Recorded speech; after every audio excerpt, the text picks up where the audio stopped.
ഇവിടെ ആരോപണങ്ങൾ ഉന്നയിക്കേണ്ടത്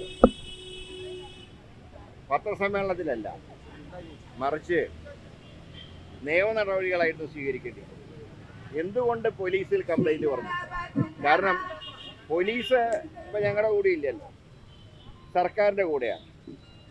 ഇനി പോലീസിലും വിശ്വാസമില്ലെങ്കിൽ എന്തുകൊണ്ട് കോടതിയെ സമീപിച്ചുകൂടാ? ഇപ്പോഴവർ കോടതിയെ സമീപിക്കാത്തത്, സമീപിച്ചാൽ മുമ്പ് ചില കേസിൽ കോടതി ചോദിച്ച പോലെ ഇത്രയും കാലം എവിടെയായിരുന്നു എന്നുള്ള ചോദ്യമുണ്ടാകും.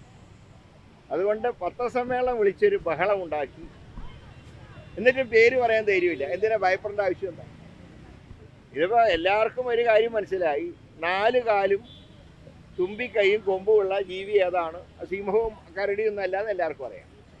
അപ്പോൾ ഇത് പത്രസമ്മേളനം നടത്തിയ ഉടനെ രാഹുൽ മാങ്കൂട്ടത്തിൻ്റെ ഓഫീസിലേക്ക് BJPയുടെ മാർച്ച്, ജനങ്ങൾ ദയനീയമായി പരാജയപ്പെടുത്തിയ വ്യക്തിയുടെ നേതൃത്വത്തിലാണ് മാർച്ച്. ഇതൊക്കെ ഒരു തിരക്കഥയുടെ ഭാഗമാണ്.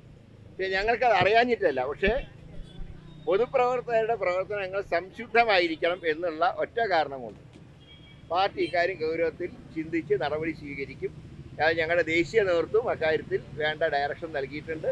ബാക്കി വിവരങ്ങൾ KPC പ്രസിഡന്റും പ്രതിപക്ഷ നേതാവും പറഞ്ഞതനുസരിച്ച് പാർട്ടി നടപടി സ്വീകരിക്കും. രാഹുൽ എന്നെ പത്രക്കാരെ കണ്ട് കാര്യങ്ങൾ വിശദീകരിക്കും. ഇന്നിപ്പോ പുറത്ത് 2 വിഷയങ്ങൾ പുറത്തു വന്നിട്ടുണ്ട്. ഒന്ന്, രാഹുൽ ഒരു പെൺകുട്ടിയുമായി നടത്തിയിട്ടുള്ള ചാറ്റ്, വളരെ മോശം രീതിയിൽ നടത്തിയിട്ടുള്ള ചാറ്റിന്റെ വിവരങ്ങൾ. അതോടൊപ്പം തന്നെ ഗർഭചിത്രം നടത്തണം എന്നാവശ്യപ്പെടുന്ന ഒരു ഓഡിയോ സന്ദേശം. ഇതൊക്കെ ശരിയാണ്? ഒരു നേതാവിന്റെ ഭാഗത്ത് നിന്നുണ്ടാകുന്നത് ശരിയാണ് എന്നാണോ? എനിക്ക് ഈ ഫീൽഡിൽ ഒട്ടും എക്സ്പീരിയൻസ് ഇല്ലാത്ത ഒരാളാണ് ഞാൻ. ഈ ഫീൽഡുമായിട്ട് ഒരു ബന്ധമില്ല ഈ സബ്ജക്ട്. അതുകൊണ്ട് അറിയാത്ത സബ്ജക്റ്റ് വെറുതെ പറഞ്ഞിട്ട് കാര്യമില്ല.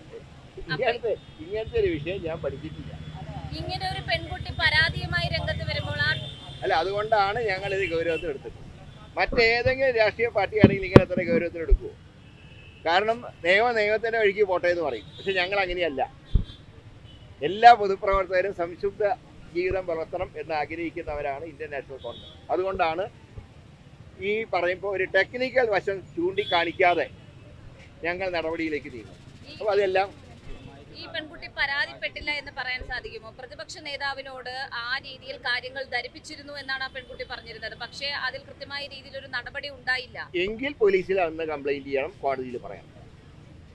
ഉദ്ദേശിച്ച രീതിയിൽ ഞങ്ങൾ പറഞ്ഞ നേതാക്കന്മാർ അതിനോട് മുഖം തിരിഞ്ഞു എന്ന് അവർക്ക് തോന്നിയാണ് അവർ കോടതിയെ സമീപിക്കണം. ഇപ്പൊ കാലത്തറിയും ആ പെൺകുട്ടി ജെനുവിൻ അല്ല എന്നാണ് താങ്കൾ പറയുന്നത്? അങ്ങനെയല്ല, അങ്ങനെ ഞാൻ പറയുന്നൊന്നുമില്ല. പക്ഷെ ചെയ്യേണ്ടത് എങ്ങനെയല്ല, ചെയ്യേണ്ടിയിരുന്നത് നിയമത്തിന്റെ വഴിക്ക് പോകണമായിരുന്നു.